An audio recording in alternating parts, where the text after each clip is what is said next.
Ladies and gentlemen, welcome. Episode 99 of the Dan Gheesling podcast. Super excited to be here today. Thank you guys so much for tuning in, whether you're dialing from Skokie, Illinois, Cherry Hill, New Jersey, Albuquerque, New Mexico, Miami Beach, Florida, or Leeds in the UK. Super excited to hit 99. You know, it's just kind of creeps up on you. But we got another journal-esque update for you on what's been going on our side of things, how the schedule's going, what we're doing now that we're losing a member of the team, and everything in between. At the end, we're going to be taking some Q&A from the YouTube community page. Most people don't know about that. If you follow us on YouTube at youtube.com/DanGheesling or youtube.com/DanGheeslingPlays, there is a Facebook-esque wall there. I feel like it's very underutilized, by myself included. There's also a YouTube stories, almost like Snap or Instagram stories, all on YouTube. Both things I underutilize, but you know, something that's I mess around with now and then. So we're gonna be taking some Q&A from there towards the end of the channel. But I'd say the biggest thing right off the rip is you know, kind of dealing with the transitory period of losing our video editor. And you know, it's kind of like week 2 of that. I said we were going to do interviews or start scheduling interviews because we got a ton of really good candidates that, you know, some either emailed me or some that have been creating content and just knocking out of the park.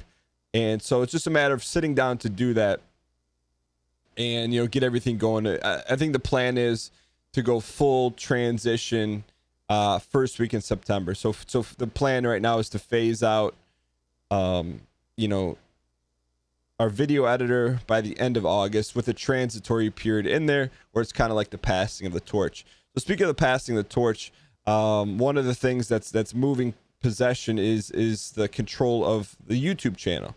In terms of the ideal situation for workflow on my end is, and this is kind of how I operate. And in the ideal situation, it's done a little bit ahead of time, but I record a video, I title it, I upload it. That's it.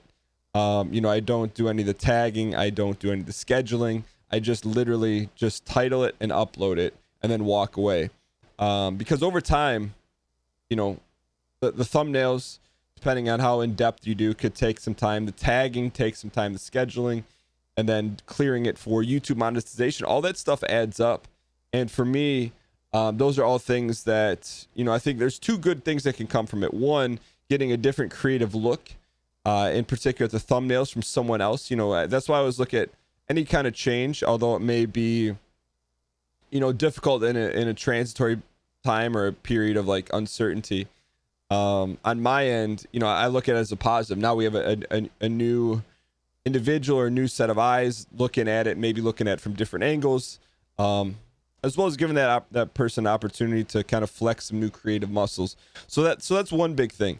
But that's kind of the ideal workflow. Where it gets a little bit sticky, and it's anyone that works with me or is on the team kind of can co-sign this, is that sometimes I push things to the wire. Some things it'll be like a little frantic, a little late, and it's never out of like malintent, you know. And that's why, like, so we're kind of in the middle of passing the torch right now to Channel 1. And there's a mistake made, but the way I look at it, it's not the end of the world, right? Especially if, you know, someone's brand new working on it. So, and really kind of like, you know, the mistake that was made, ultimately it's my fault, but a Spelunky video came out late. In the grand scheme of things, you know, how serious is that? Not serious, but I take it serious, meaning that people tune in at 8 a.m. Eastern on YouTube to be able to see Spelunky. So if they're there at 8 a.m. Eastern on YouTube and it's not there, you know, I consider that a pretty big deal for me in terms of the seriousness I take. But at the same time, we got someone new working on the YouTube channel. One,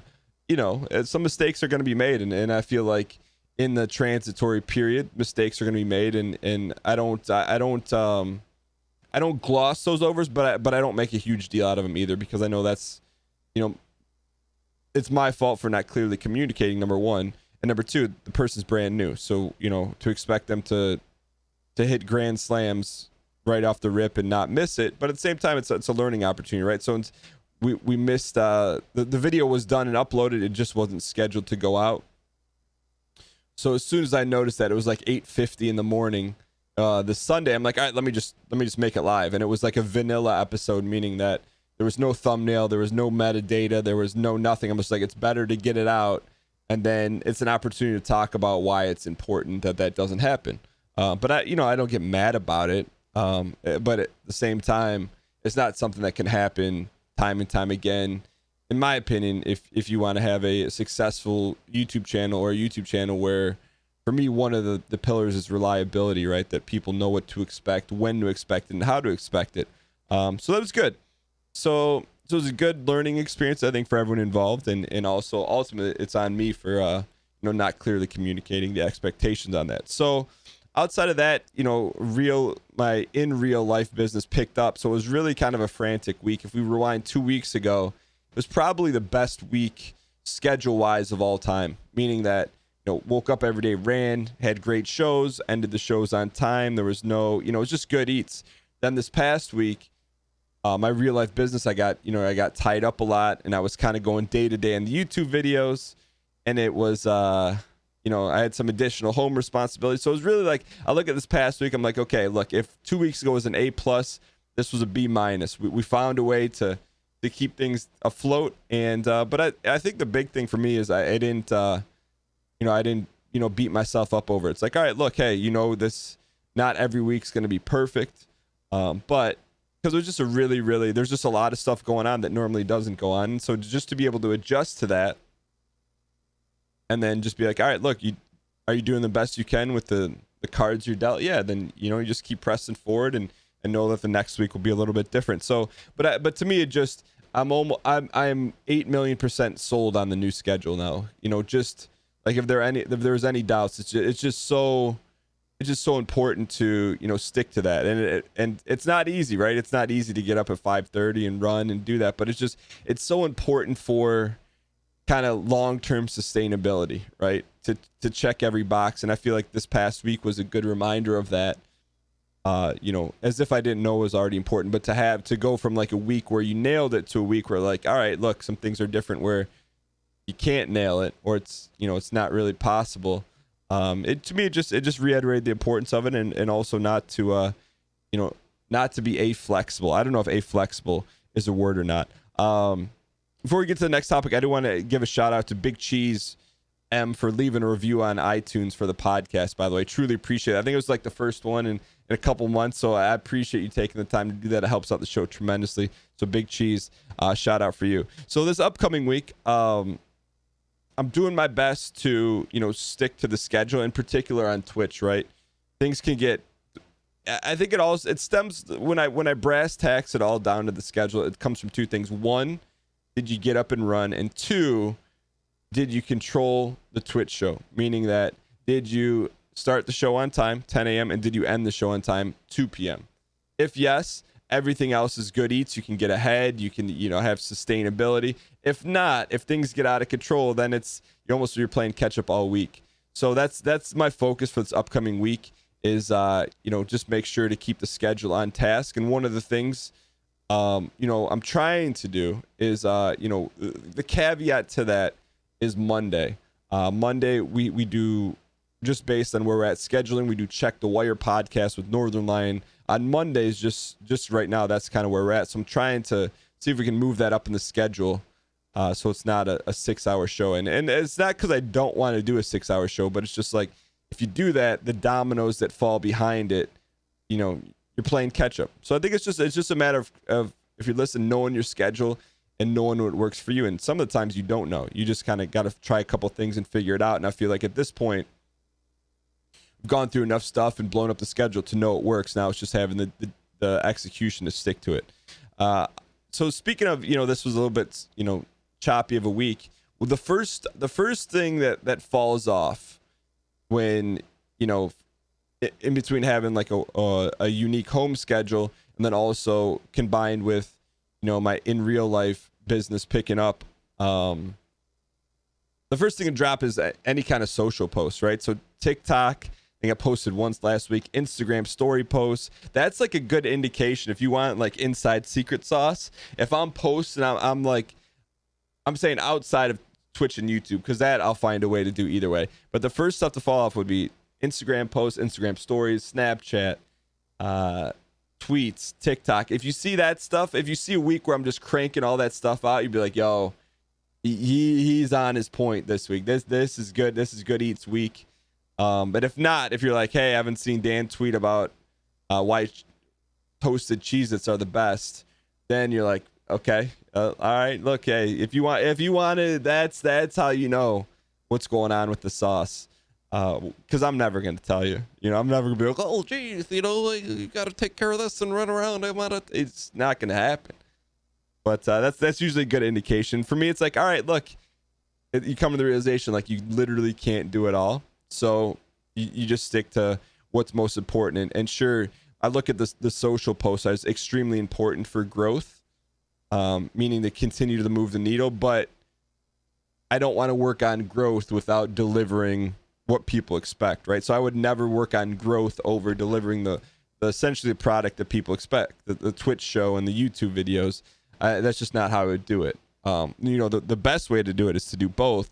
But if I had to let one drop, that's it. I'm not going to work on. It's almost like the old saying, take care of the people in the restaurant. Don't worry about the people outside the restaurant. The people that are in the restaurant, I always got you. There may be there may be some open reservations, some open tables because I didn't do the advertising for the week. But the people that are regulars, they're always going to get their spaghetti and meatballs the way they like it. Anyways, so social week was a little bit slow there. 50 was in terms of specifically on Twitch. We're really close to finishing the world record run on 51 games. So we're down to Mahjong, which, I'm learning for the first time and really enjoyed it. So we're really close. I think we're going to end up with maybe a little bit of an awkward week on Twitch because we'll probably finish 51 games either on Monday and 51 games is the second show segment. We'll either finish it on Monday or in midweek. And so typically we won't start like a brand new game midweek. So it'd be interesting to see how that plays out. Of course, that is, that's under the assumption that we're going to win in Mahjong fairly easily, but I think we're going to be okay with that. Outside of that, the other thing that I'm not too big on numbers and milestones unless we're talking about YouTube subscribers, which we're really close to hitting another milestone at 84,000 subscribers. But episode 99, man, it's just even hard to fathom that there's 99 of these podcasts. Of course, they're a mix of journal updates and interviews, but still, that's a lot. And I feel like it's like anything else. You get in a rhythm and you just start creating, stuff just kind of starts to add up. So it's exciting, and it kind of leads to another conversation that I don't want to say I'm struggling with. I kind of know the right deal, but I still want to at least talk about it. There's so since leaving, the management group and stuff, there's been a deal that's been sitting in my inbox for a while for like a 90-minute sponsored stream. And the pay is very disproportionate, meaning that it's a really good on the financial end. It's a really good deal. And, taking the week off of Twitch, and we talked about a little bit on Check the Wire, but it's different when you go through it, right? So when I took the week off, I'm like, okay, look, I know some of the numbers are going to dip, subscriber wise on Twitch, which is, revenue driver. I'm like, okay, I know that's going to happen. So, and you're okay with it. It's a little bit different when you're looking at it like a week later and you're like, okay, hey, look, these are not the normal numbers. And then you have to remind yourself, well, you're a week back. So it's going to take a little bit to kind of get back to where you were. So with that, there's this deal sitting in my inbox. I'm like, oh, I could just do this deal and kind of get caught up for the month. But I've been putting off looking at the trailer for the game because I kind of know it's literally if it's on the razor's edge, meaning that it could go either way. This is definitely 5% on the other side, meaning that it's something that I would maybe look at for 20 minutes just because it's kind of interesting, but I wouldn't play for 90 minutes. So even though it's a really good deal, I and even though it's hey, you got the Twitch number looking at your face being like, hey, it's reminding you, you're behind on what the normal numbers are. It's probably as close as I've come to taking a deal that doesn't fit. And part of me wants to just take it just to see the reaction, meaning that like you don't know, like people we can I'm sure 1,000,000% positive we can make it really fun, but I just my gut is like is up in the air. It's my gut is not a definite no, just because it's so disproportionate and it's such a short ask. It's not like a 4-hour stream or anything like that. So I don't know if my gut was a hard no, like I just like no, just don't do it. But it's like kind of like let's see. So I don't know what I'm gonna do with that, but I need to make that decision relatively soon. So yeah, I don't know. It's the first time where I'm like, okay, look, the game is like okay-ish, and I'm sure some people will like it, but we'll see. I don't know. I'm always, to me, it's almost like a short-term thing, and that's not how I like to operate. So more likely than not, I'm just gonna pass on it. But it's been sitting at the top of my inbox, and I haven't said no yet. So I get, in the grand scheme of things, I think it's a really, it's a unique position to be in. Of course, I'm super grateful to even have that opportunity to do that. But it's something I take extremely serious and don't want to abuse that trust with the community.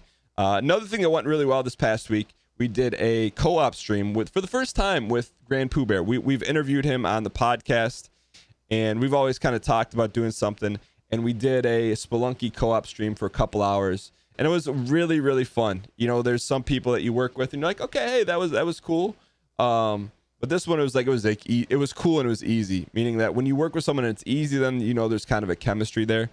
And so it was really enjoyable, and we had some really probably an extremely memorable moment. That's you got some mileage out of content wise, so it was good. It was a really good positive experience. We played some Spelunky, and I haven't had a chance to circle back with him yet or hear back from him, but I'd imagine we'll probably do some more duo streams in the future. Not every week type of thing, but maybe once a month, and mix up the game. So I don't know. It was a really enjoyable experience, and it was good because that's the first time that we'd ever done a duo stream with GrandPOOBear. And you just don't know how some things go. You get along with someone, you interact, and it came on the podcast. But when you're live streaming, is anything can happen, right? You don't know. But it was a really good experience. I think a lot of people enjoyed it. I think a lot of people, on our side of things, enjoyed having GrandPOOBear on. And that's always good. It's one thing for it to be good and easy and have chemistry, but then another thing, to have the community enjoy it as well. Because anytime you do a duo stream or a stream with someone else, your interaction with the community immediately goes down, right? It's like it's having like a forefront conversation. You have a conversation with a game, conversation with the other streamer, yourself. You're trying to plan and figure things out, and then chat. So just when that happens, I always know that it's not as interactive when I have a duo or when I'm streaming with someone else, which is why I don't make it like a steady diet. I like doing, if we could do 2 to 3 a month, I think that's good eats. That I wouldn't want to do one a week, but almost like one every 10 days I think makes a lot of sense. So outside of that, the big focus on this upcoming week, I'm going to try, as long as nothing else pops up, is to start, notifying people that that I'm interested in working with in the future, at least going to the next step in terms of filling the video editor and channel manager position. And then, kind of lining things up from there. I think, definitely on this side of things from the podcast, there's probably going to be a lot to learn from and a lot to share in terms of going through the hiring process again, because it's been a while since we had to do that. So I'm super excited about that. And with that, we're going to slide over to YouTube to take some of the YouTube wall. I think they're called YouTube community page S questions. This one is from ASDF New Guy. It says, this one has been haunting me. On Team Unity Minecraft, why was our Minecraft skin Little Pump? It actually was not. It was a custom skin made for us. But I guess it looked like Lil Pump. This is from Bryn. Says, what was your favorite cartoon growing up? Maybe they changed as you got older. I remember liking G.I. Joe a lot. I haven't seen it since then. I really enjoyed that. I remember really enjoying the Zelda cartoon on the Super Mario Brothers show. I think it was only on Thursdays or Fridays. So I thought, the Mario cartoon was okay. But but you just kind of never knew when the Zelda was coming on. So when it was really good eats. Next question is from Joe T. It says, what helps keep you motivated to pursue things? I have trouble starting things and would love to hear how you're able to get up some early, be a family man, stream and post. I think the biggest thing is you start something you like, but you continue something you love. Meaning that, hey, like, I would like to plant tomatoes. I would like to do it. Would I love to do it to the point where I know I got to get up early to do it? No. You know, it's kind of like the same thing. It's like if you find yourself liking to do something, it's probably a hobby. If you find yourself loving to do something, it's probably something that you would get up early in the morning to do. And if not, that's okay, right? Like, if you don't love getting up early in the morning to do something, that's okay. It's just one of the things you can kind of cross off your list. And so I think that's the big thing. It's, you know, it's not like I get up in the morning and I'm like, I'm running at 200% octane to get up and record videos, but it's pretty close to 100% octane. It's not like pulling teeth to record Spelunky videos. Like I genuinely enjoy it so much so that I do something that I don't really enjoy, which is getting up really early to make it happen. And I think that may be even greater indicator. If you're willing to do something that you don't like, or that is hard to do something you do like, that's a really good indicator that that's maybe something you love to do, and consider maybe growing that into something in the future. So that, and I don't, and I'm not saying you can't get some juice or some sauce from, listen to like a motivational post or even something like this. But my take is if you're constantly having to do that to complete something, then maybe it's just something you cross off the list and move on to the next thing. So that's it too. And I'd say maybe the caveat to that is when you're doing something you love and you're not seeing the results you want, I'd say that could be, have some demotivating principalities to it. But if you're in it for the long haul, if you can look at it long term, then that kind of reduces that demotivation as well. Those are all just kind of like little tips and tricks, but I hope that helps Joe T. Vile Villy says, how have you been sleeping lately? Because my neck hurts and you need a new pillow. Bruh. Yeah, good. The best way to sleep is to be tired. To stay active, and so at the end of the day, one of the things I've been doing, and this is not a resident sleeper book, but I've been reading this Spelunky book by Derek Yu where he talks about kind of like his origin story. So that helps me go to sleep at night, not because it's resident sleeper, but just reading, I think, in general. Big Bug says, what have you been watching recently? Well, I don't watch a ton of TV, but I like to at least have something in the tank to watch with Chelsea, when we need to turn our brains off. And we started Queen of the South, which is it's interesting so far. I think it's like a cross between Narcos and the show with Serena. It's like a Narcos show, but it has like I'm gonna call like a CW or what was that thing called? What is that? Gossip Girl like production feel to it, but kind of. And unless you watch it, have seen both, it doesn't have a Narcos production feel. And it's not to say like it's a good quality production, but it doesn't have like a movie quality production that you might be used to on some series. Next one says, David Ritchie says, how do you keep the pogs going so consistently no matter what you're playing? Seriously, a huge fan of the energy you bring. Yo, I appreciate it, David Ritchie. For me, it's just because the games we play, like I don't play games that aren't exciting. If a game isn't exciting, then we yeet it off the schedule, right? So you can't like fake that, or at least I don't fake it. You can fake it. I don't fake it. But like, for example, a game like Mortal Shell, I didn't know what we were going into, so I'm like, okay, let's see how this thing goes. Then it turned into a great game. So like the excitement just naturally flows. I'm just trying to think of a game that we've played on stream that didn't. I'm trying to think of the last game we played on stream where it was like Resident Sleeper. I can't remember. Or like a game I can't remember. So it's been a while. I think we've gotten lucky with some of our game selections. It says, how long, and the last one's from AS Dave. It says, how long have you and Ryan been friends? Did you meet through the NLSS? If you go back and listen to the podcast interviews, I think it was our first interview. I don't know what number it was. Maybe episode 1 with Mathis. We go into the story in depth, but Mathis is the one that linked us up at a PAX. So you can listen to that story in depth on our first interview on the channel, which was with Mathis Games. So with that being said, thank you guys so much for tuning in. Hope you guys enjoy the podcast. We'll be back next Monday with some more podcast action, episode 100. If you haven't left a review on iTunes and you want to be like Big Cheese M, it would help out the show tremendously. Thank you guys for taking time out to do that. If you listen on iTunes, Spotify, SoundCloud, Stitcher, or you want to watch the live video, youtube.com/DanGheesling Thank you guys so much for tuning in, and episode 100 coming up next week. Thank you guys so much for being here.